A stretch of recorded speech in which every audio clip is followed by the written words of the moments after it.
광야와 메마른 땅이 기뻐하며 사막이 백합화처럼 피어 즐거워할 것이다. 사막은 꽃이 무성하게 피어 크게 기뻐하며 즐겁게 소리칠 것이다. 레바논의 영광과 갈멜과 샤론의 영화가 사막에서 꽃피며 사람들이 주님의 영광을 보며 우리 하나님의 영화를 볼 것이다. 너희는 맥풀린 손이 힘을 쓰게 하여라. 떨리는 무릎을 굳세게 하여라. 두려워하는 사람을 격려하여라. 굳세어라. 두려워하지 말아라. 너희의 하나님께서 복수하러 오신다. 하나님께서 보복하러 오신다. 너희를 구원하여 주신다 하고 말하여라. 그때에 눈먼 사람의 눈이 밝아지고 귀먹은 사람의 귀가 열릴 것이다. 그때에 다리를 절던 사람이 사슴처럼 뛰고 말을 못하던 혀가 노래를 부를 것이다. 광야에서 물이 솟겠고 사막에 시냇물이 흐를 것이다. 뜨겁게 타오르던 땅은 연못이 되고 메마른 땅은 물이 쏟아져 나오는 샘이 될 것이다. 승냥이 떼가 뒹굴며 살던 곳에는 풀 대신에 갈대와 왕굴이 날 것이다. 거기에는 큰 길이 생길 것이니 그것을 거룩한 길이라고 부를 것이다. 깨끗하지 못한 자는 그리로 다닐 수 없다. 그 길은 오직 그리로 다닐 수 있는 사람들의 것이다. 악한 사람은 그 길로 다닐 수 없고 어리석은 사람은 그 길에서 서성거리지도 못할 것이다. 거기에는 사자가 없고 사나운 짐승도 그리로 지나다니지 않을 것이다. 그 길에는 그런 짐승들은 없을 것이다. 오직 구원받은 사람만이 그 길을 따라 고향으로 갈 것이다. 주님께 속량받은 사람들이 예루살렘으로 돌아올 것이다. 그들이 기뻐 노래하며 시온에 이를 것이다. 기쁨이 그들에게 영원히 머물고 즐거움과 기쁨이 넘칠 것이니 슬픔과 탄식이 사라질 것이다. 아멘. 우리는 지금 대림절 기간을 보내고 있습니다. 예수 그리스도의 첫 번째 오심을 감사하고 또 다시 오심을 설렘으로 기대하고 기다리고 있습니다.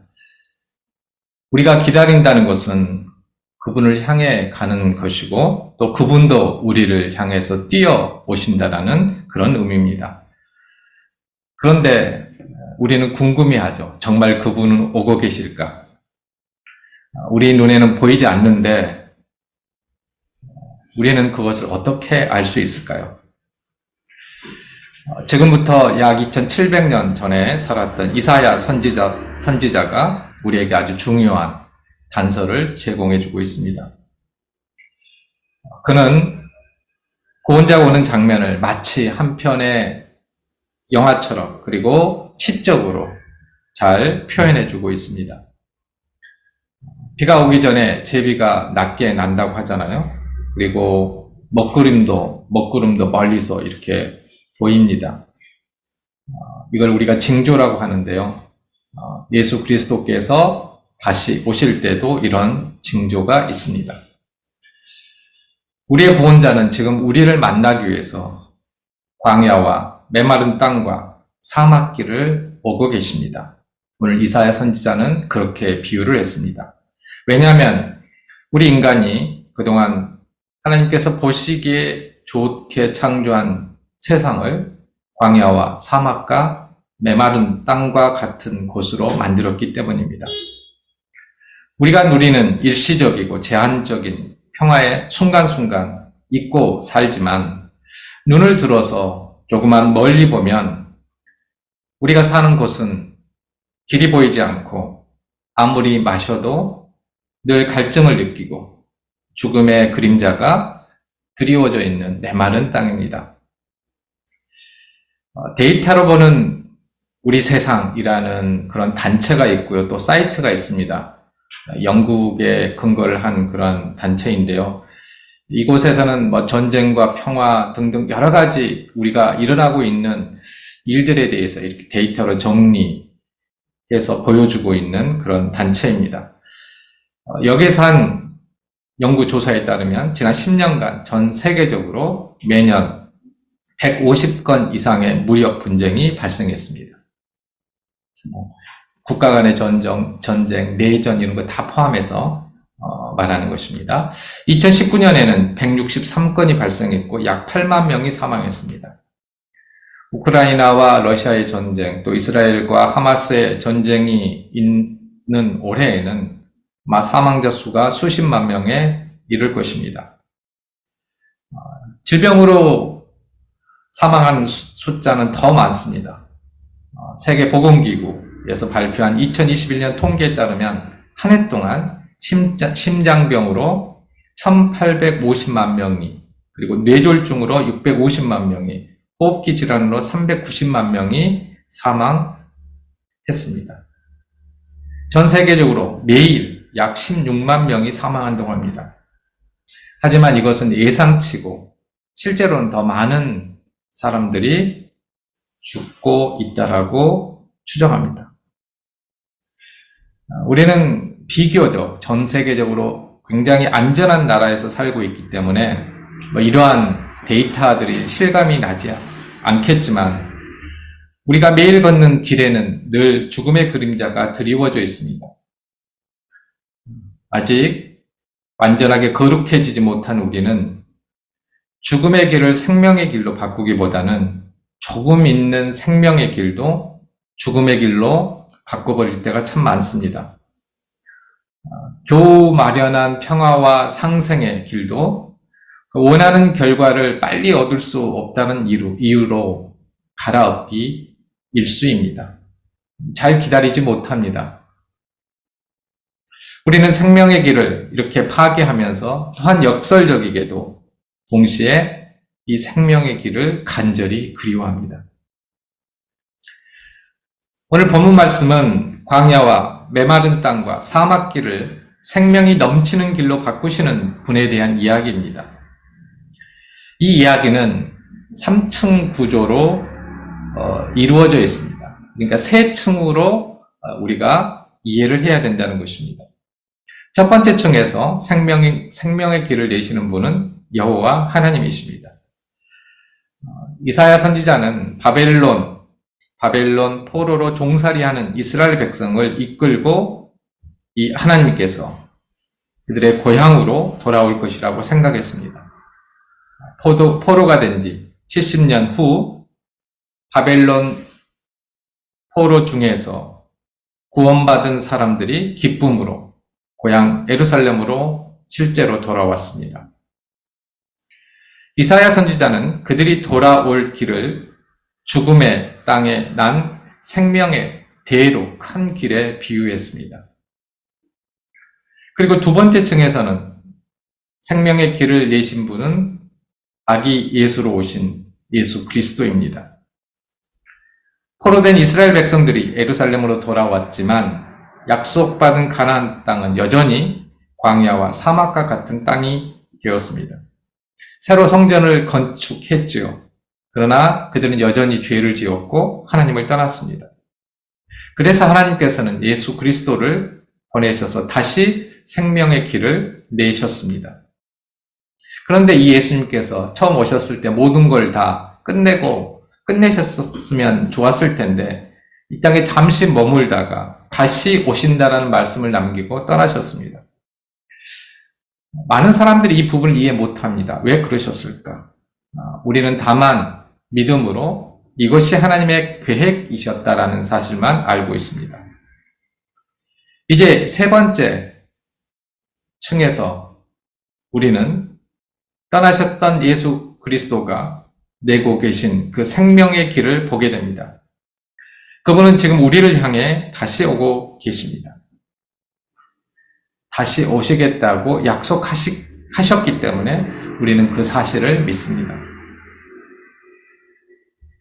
그런데 그분은 하나님께서 바벨론 포로를 이끄셨던 것처럼 예수 그리스도를 보내셨던 것처럼 그런 방식으로 그런 모습으로 다시 오실 것입니다. 그러면 그분이 오신다는 사실을 우리는 어떻게 알 수 있을까요? 바로 오늘 본문에서 그려지고 있는 것처럼 그분이 오는 길마다 똑같이 죽음이 사라지고 생명이 나타납니다. 이것이 힌트입니다. 오늘 본문 말씀은 하나님께서 그리고 예수 그리스도를 통해 내시는 생명의 길 주변에 어떤 일이 일어나고 또 그 길을 걷는 사람들이 어떻게 반응하는지를 말해주고 있습니다. 이번 주는 제가 설교를 조금 준비가 빨리 끝나서 어제는 첫눈이 와서 등산을 다녀왔습니다. 전날에 이렇게 눈이 온다라는 게 소식을 듣고 막 설렜습니다. 이게 눈 덮인 산과 눈길을 걷는다는 것을 이렇게 상상을 하면서 너무 기대가 되었습니다. 그래서 어제 아침에 이제 눈발이 날렸는데요. 아내가 그것을 보고 눈이 오는데? 라고 이야기를 했습니다. 이 말의 뜻이 뭘까요? 그런데도 가려고 이런 뜻이죠. 그런데 저는 그러니까 간다고 이렇게 대답을 했습니다. 등산을 좋아하지 않으신 분들은 이해하실 수 없는 그러한 어떤 마음일 것입니다. 마스크를 써야 했고 또 바람도 심하고 배낭도 무거워서 힘들었지만 산을 오를 기대를 하고 산까지 가는 길, 그리고 산길을 걷고 눈길을 걷고 눈꽃을 보고 또 차가운 바람을 이렇게 맞는 것, 그 모든 것들이 너무 좋았습니다. 그리고 그런 경험을 하고 집으로 돌아오는 길도 좋았습니다. 다른 사람들이 이해하지 못할지라도 걸을 때 기쁨이 가득한 길이 있습니다. 바로 그리스도인들에게 그 길은 예수의 길이고 그가 내신 생명의 길입니다. 2000년 전 광야와 사막과 같은 땅에서 구원자를 기다리는 사람들이 있었습니다. 해방의 하나님, 창조의 하나님, 구원의 하나님을 믿었던 유대인들입니다. 이들이 그들을 구원해 줄 메시아를 본격적으로 기다리기 시작한 것은 사실 북이스라엘이 멸망하고 또 남유다가 멸망했던, 그러니까 기원전 587년 이후 바벨론 포로로 끌려갈 때부터입니다. 물론 그 이전 다윗시대부터도 이미 메시아에 대한 암시가 있었지만 유대인 전체가 메시아를, 그들의 구원자를 기다린 것은 그들이 하나님께서 주신 약속의 땅을 완전히 잃고 포로로 끌려간 후부터입니다. 그리고 다시 고향으로 돌아오기까지 70년, 그리고 예수 그리스도가 오시기까지 600년을 기다렸습니다. 물론 그들은 예수님을 알아보지 못했습니다. 예수님이 가축의 먹이통에 누인 모습으로 오셨기 때문입니다. 그래서 아직까지도 유대인들은 그들의 구원자가 오지 않았다라고 믿고 있습니다. 우리 그리스도인들은 부활하신 예수 그리스도가 심판하러 다시 오실 것이라고 또 그 날을 기다리지만, 유대인들은 그들의 구원자이지만 이방인의 심판자가 될 메시아가 처음으로 이 땅에 오기를 지금 기다리고 있습니다. 우리와 그들은 같은 하나님을 믿지만 서로 다른 메시아를 기다리고 있습니다. 유대인들은 예수님을 구원자로 믿지 않았기 때문에 그들은 아직 예수 그리스도가 내신 생명의 길을 보지 못했습니다.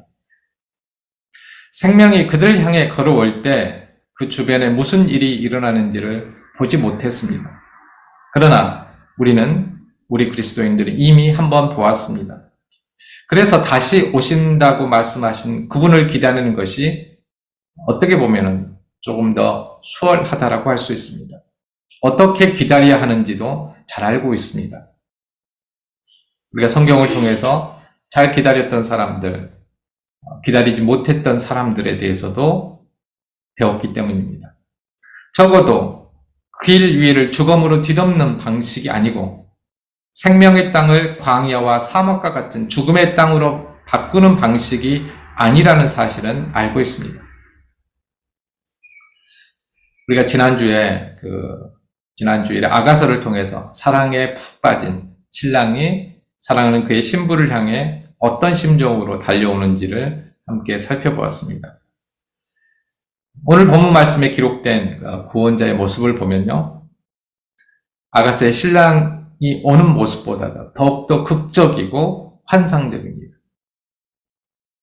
오늘 말씀은 우리의 구원자가 내시는 생명의 길을 영화의 한 장면처럼 생생하게 묘사하고 있습니다. 그래서 우리는 오늘 말씀을 잘 이해하기 위해서는 우리의 상상력을 최대한 동원해야 합니다. 이 말씀은 과학자처럼 또 학자처럼 그렇게 읽어서는 안 되고요. 예술가처럼, 시인처럼 그렇게 읽어야 합니다. 그래야 우리의 믿음이 더 단단해질 수 있고 우리의 소망이 더욱더 확실해질 수 있습니다. 이제 말씀을 한 구절씩 살펴보겠습니다. 오늘 설교는 한 구절 한 구절씩 막 해체해가지고 분석하지 않을 겁니다. 이 말씀을 통해서 우리에게 상상되는 것, 느껴지는 것, 그것을 바로 그대로 받아들이는 것이 중요하기 때문입니다. 제가 카톡에 올린 그 말씀대로 제가 오늘 본 말씀을 다시 한번 낭독하겠습니다. 여러분들은 머릿속으로 한번 이 장면을, 실제로 일어날 이 장면을 한번 상상해 보시면 좋겠습니다. 광야와 메마른 땅이 기뻐하며 사막이 기뻐하며 백합화처럼 꽃을 피울 것이다. 사막은 꽃을 무성하게 피우고 크게 기뻐하며 즐겁게 소리칠 것이다. 사막에게는 레바논의 영광과 갈멜과 샤론의 위엄이 주어질 것이다. 사람들은 주님의 영광과 우리 하나님의 위엄을 볼 것이다. 너희는 약한 손을 강하게 하라. 떨리는 무릎을 굳세게 하라. 성급한 마음을 가진 사람들에게 말하라. 여기에서 성급한 마음을 가진 사람이라는 것은 확신이 부족해서 겁에 질려 패닉에 빠져서 뭔가를 급하게 서둘러 행동하는 사람을 가리킵니다. 성급한 마음을 가진 사람들에게 말하라. 굳세어라. 두려워하지 말아라. 보라, 너희 하나님께서 복수하러 오신다. 하나님께서 보복하러 오신다. 그가 너희를 구원하실 것이다. 그때 눈먼 사람의 눈이 열리고 귀먹은 사람의 귀가 열릴 것이다. 그때 다리를 절던 사람이 사슴처럼 뛰고 말을 못하던 사람의 혀가 기쁨의 노래를 부를 것이다. 왜냐하면 광야에서 물이 솟겠고 사막에서 시냇물이 흐를 것이기 때문이다. 뜨거운 모래 땅은 습지가 되고 메마른 땅은 물의 원천이 될 것이다. 승냥이 떼의 소굴과 그들의 쉼터에서 푸른 갈대와 왕골이 될 것이다. 거기에는 큰 길과 길이 생길 것이다. 그리고 그것은 거룩한 길이라고 불려질 것이다. 부정한 사람은 그리로 지나가지 못할 것이다. 그 길은 오직 그리로 다닐 수 있는 사람들의 것이다. 어리석은 사람은 그 길에서 돌아다니지 못할 것이다. 거기에는 사자가 없고 사나운 짐승도 그리로 올라오지 않을 것이다. 거기에서 그런 짐승들은 발견되지 않을 것이다. 하지만 구원받은 사람들은 그 길을 걸을 것이다. 주님께 속량받은 사람들이 돌아올 것이다. 기뻐하면서 시온으로 올 것이다. 기쁨이 그들에게 영원히 머물고 즐거움과 기쁨이 넘칠 것이며 슬픔과 탄식은 사라질 것이다. 영원히. 여기에서 생명의 길을 내시는 분이 하나님과 예수 그리스도에 비유된다면 그와 함께 기쁨의 길을 걸은 사람들은 유대인들이고 초대 예수 그리스도의 복음을 들었던 사람들이고 지금의 우리 그리스도인이라고 할 수 있습니다. 물론 바벨론 포로였던 유대인들이 걸었던 길과 오늘날 우리 그리스도인들이 걷는 길에는 차이가 있습니다. 해방된 유대인들은 그들을 인도하는 하나님을 뒤따라가며 같은 방향으로 걸었다면 지금 우리는 서로를 마주 향해 걷고 있습니다. 하지만 두 길은 모두 생명의 길이기 때문에 그 길을 걷는 사람의 태도와 감정은 같을 수밖에 없습니다. 다시 오실 그리스도를 향해 가며 기뻐하지 않는다면 그는 생명의 길을 걷고 있는 것이 아닙니다. 예수 그리스도와 같은 길을 걷고 있는 것이 아닙니다. 요즘에는 컴퓨터 그래픽 기술이 너무 좋잖아요. 그래서 이 장면을 아바타와 같은 그러한 CG로 재현을 한다면 어떨까 이런 생각을 해봤습니다. 굉장히 실감나게 재현할 수 있을 거라는 생각이 들었습니다. 한 사람이 광야와 사막과 같은 길을 지나가는데 그 사람이 그 사람의 발이 땅에 닿을 때마다 그 주변이 꽃과 나무로 뒤덮여진다면, 그리고 샘물이 생기고 시냇물이 흐른다면, 그것만으로도 너무나 기쁘고 즐거울 수 있을 거라고 생각합니다. 그리고 그 뒤로 그 생명의 길들로 수많은 사람들이 뒤따라갑니다. 서로는 지치지 않고 나부되지 않도록 서로를 격려합니다. 그 뒤를 따르자 병들고 아픈 모든 사람들의 병이 치유가 됩니다. 생명의 길은 점점 커져서 거룩한 길이라고 불려집니다. 그런데 이 길은 악한 사람들, 어리석은 사람들은 절대 걸을 수가 없습니다. 구원받은 사람만이 걸을 수 있습니다. 이 길은 어떤 길보다 안전하고 기쁨과 즐거움과 노래와 환호로 가득 차 있고 슬픔과 탄식은 찾아볼 수가 없습니다.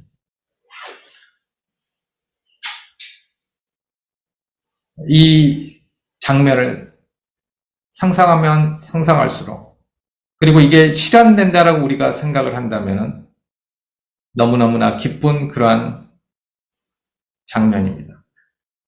여러분 어떠신가요? 이 말씀은 인간의 소망이 투영된 문학적인 비유가 아닙니다. 우리를 향해 걸어오시는 그분을 만날 때 경험하게 될 현실입니다. 그리고 그분을 향해 걸어가면서 맛볼 수 있는 현실입니다.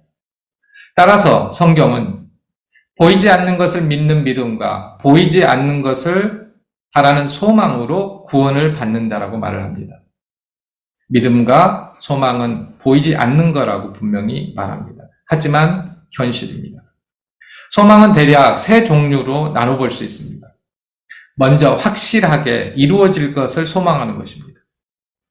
만약에 이제 부모님이 다음 생일 때 아이패드나 원하는 플레이스테이션 5 요즘에 사준다고 약속을 했습니다. 근데 이 부모님은 한 번도 약속을 어긴 적이 없습니다. 그렇다면 그 선물을 약속받은 이 아이가 다음 생일에 선물을 받을 것을 기대하면서 기쁨으로 소망하는 것은 어떤 소망일까요? 확실한 것을 바라는 소망입니다. 확실한 미래의 현실이 될 것을 바라는 소망입니다. 두 번째로는 가능성이 있지만 불확실한 것을 소망하는 것입니다. 요즘에 학생들은 이제 시험 기간이잖아요. 내가 시험을 잘 봤어요. 그런데 이제 좋은 학점, 내가 바라는 학점을 받을 것인지 받지 못할 것인지 예상은 하고 기대는 하지만 확실하지 않은 거죠.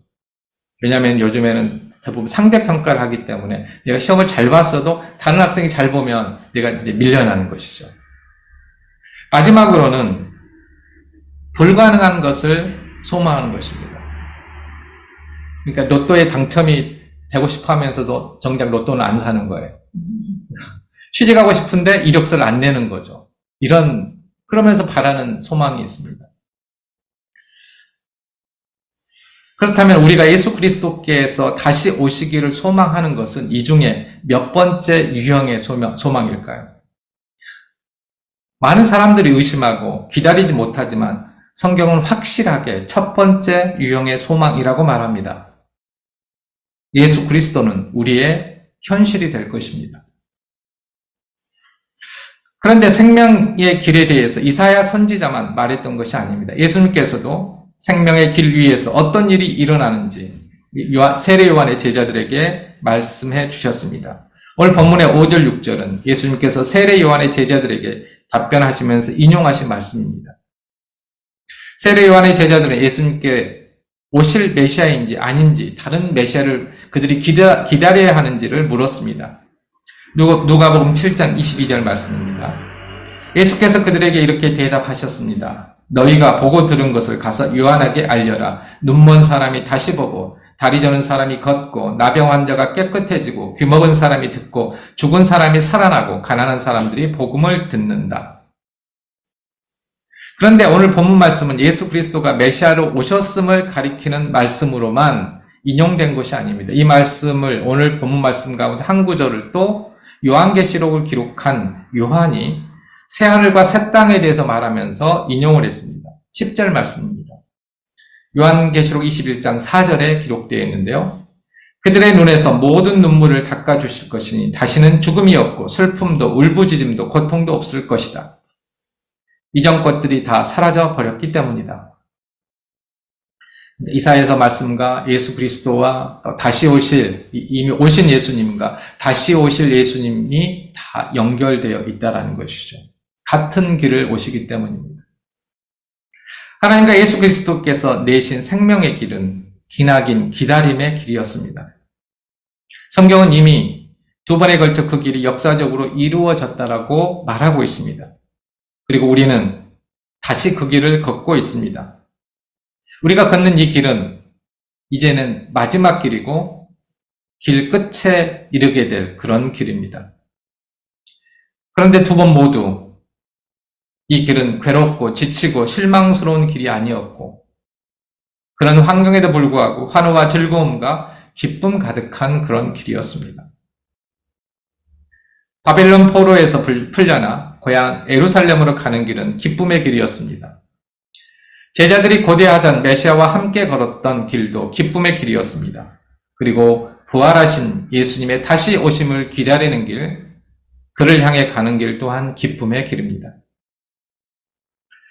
사랑하는 성도 여러분, 하나님께서는 그의 아들 예수 그리스도를 통해 광야와 메마른 땅과 사막과 같은 세상에 우리를 위해서 생명의 길을 내셨습니다.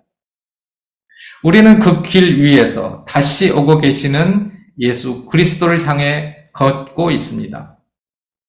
우리 눈에는 광야와 사막밖에 보이지 않을지라도 우리는 믿음과 소망으로 생명의 길을 걷고 있습니다.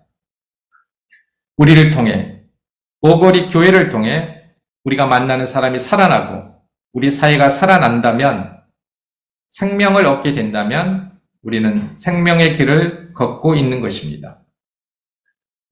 우리 모두 기뻐하고 즐거워합시다. 생명이 있는 곳에 치유가 일어나고 평화와 즐거움과 기쁨과 환호가 넘쳐납니다. 그곳이 여러분과 여러분의 가정과 오거리 교회와 우리가 속해 있는 공동체가 되기를 주님의 이름으로 축복합니다. 아멘.